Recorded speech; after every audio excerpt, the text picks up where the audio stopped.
তৃতীয় পৰ্যায়ৰ যি লোকসভা নিৰ্বাচনৰ আজি ভোট গ্ৰহণ পুৱা 7 বজাৰ পৰা আৰম্ভ হৈছে আৰু এই মুহূৰ্তত মই উপস্থিত আছোঁ যোগীঘোপাৰ চটপাৰাৰ এখন বিদ্যালয়ত আৰু বিদ্যালয়ত দেখিবলৈ পোৱা গৈছে যে মোৰ সতীৰ্থ এই দৃশ্যাংশ দেখুৱাব অসংখ্য ভোটাৰ আহি শাৰী পাতি এইদৰে তেওঁলোকে ভোট সাব্যস্ত কৰাৰ বাবে ভিৰ কৰা দেখিবলৈ পোৱা গৈছে। এক কথাত ক'ব লাগিব যে যোগীঘোপাৰ সৰ্ববৃহৎ ইয়াত ভোটাৰ সংখ্যা অধিক বুলি ক'ব লাগিব কাৰণ প্ৰায় 7,000 ভোটাৰ এই দুখনকৈ বিদ্যালয়ত তেওঁলোকে ভোট সাব্যস্ত কৰে। মোৰ সতীৰ্থ এই দৃশ্যাংশ দেখুৱাই আছে যে যদিও বৰষুণক নেওচি এইদৰে ভোটাৰ কিন্তু ওলাই অহা দেখিবলৈ পোৱা গৈছে।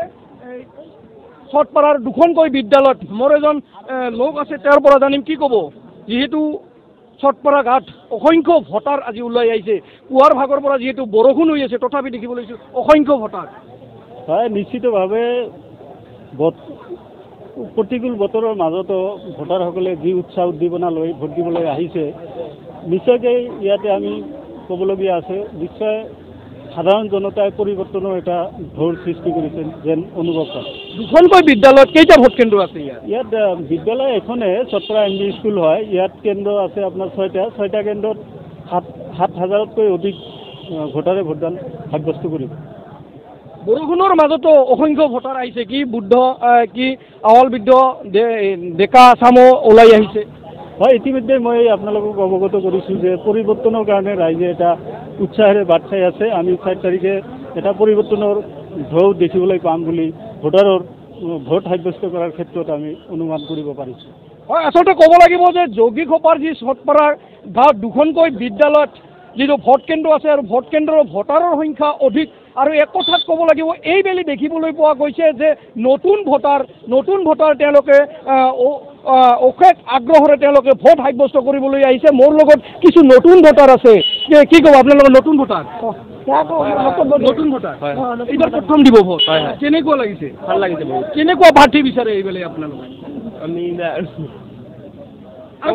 আৰু এটা কথা ক'ব লাগিব অসংখ্য লোক পুৱাৰ ভাগৰ পৰা যিহেতু বৰষুণ দি আছিল তথাপিও মানুহ ওলাই আহিছে ভোট দিবলৈ। হয় কি ক'ব ভোট দিবলৈ মানুহ আহিছে? ভালে মানুহ আহিছে। আপুনি কিমান বজাৰ পৰা ইয়াত ৰখি আছে? মই 1 ঘণ্টামান হ'ল। 1 ঘণ্টামান হ'ল। আৰু কিমান সময় লাগিব আপুনি ভোট দিবৰ কাৰণে? 3-4 ঘণ্টা লাগে নেকি।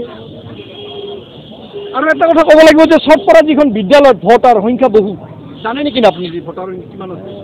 মনত নাই মই চোৱা নাই ভাল কৰি। হয় আজি ক'ব লাগিব যিহেতু ৰাজ্যৰ তৃতীয় অৰ্থাৎ অন্তিম পৰ্যায়ৰ যি লোকসভা নিৰ্বাচন পুৱাৰ ভাগৰ পৰা পুৱা 7 বজাৰ পৰা আৰম্ভ হৈছে এই ভোট গ্ৰহণ আৰু দেখিবলৈ পোৱা গৈছে যিহেতু মই যোগীঘোপাৰ চটপাৰা এখন বিদ্যালয়ত আছোঁ আৰু এই বিদ্যালয়ত দেখিবলৈ পোৱা গৈছে যে অসংখ্য ভোটাৰ এই যি প্ৰতিকূল বতৰকো নেওচি তেওঁলোকে যি ভোট সাব্যস্ত কৰা দেখিবলৈ পোৱা গৈছে।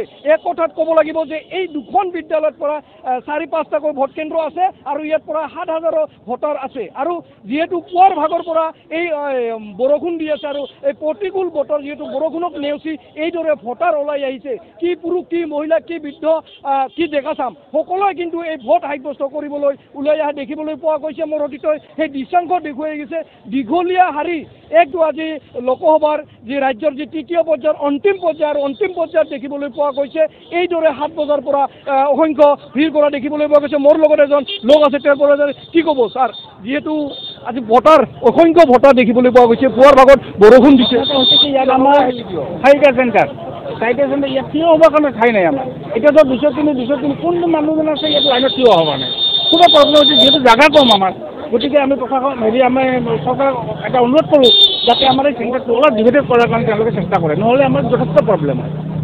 এইখিনি অসংখ্য মানুহ বৰষুণৰ নেওচি হয় সকলো ভোটাধিকাৰে সাব্যস্ত কৰাৰ কাৰণে তেওঁলোক ওলাই আহিছে আৰু এইটো ওলাই আমাৰ পৰম্পৰা এটা ক'ব গ'লে আমাৰ যেতিয়াই ভৰে তেতিয়াই আমাৰ লোকাৰণ্য হৈ যায় ইয়াতে কিন্তু আমাৰ ঠাইৰ অভাৱৰ কাৰণে অলপমান কিছু মানুহ বেংগলী হৈছে যি হওক নিশ্চয় আমাৰ চৰকাৰ দৃষ্টিগোচৰ হ'ব আগন্তুক নিৰ্বাচনত হয়তো আমাৰ পৰিৱৰ্তিত কৰিব বুলি আমি আশা ৰাখিছোঁ। হয় আচলতে ক'ব লাগিব যে যোগীঘোপাৰ যিহেতু চটপাৰাকৈ দুখনকৈ বিদ্যালয় আৰু বিদ্যালয় দেখিবলৈ পোৱা গৈছে যে প্ৰতিকূল বতৰকো নেওচি এইদৰে ভোটাৰ সাব্যস্ত কৰিবলৈ ওলাই আহিছে কি পুৰুষ কি মহিলা কি ডেকা চাম সকলোৱে ওলাই আহি তেওঁলোকৰ যি গণতন্ত্ৰৰ যি উৎসৱ আজি তেওঁলোকে ভোটাৰ সাব্যস্ত কৰিবলৈ এইদৰে ওলাই অহা দেখিবলৈ পোৱা গৈছে।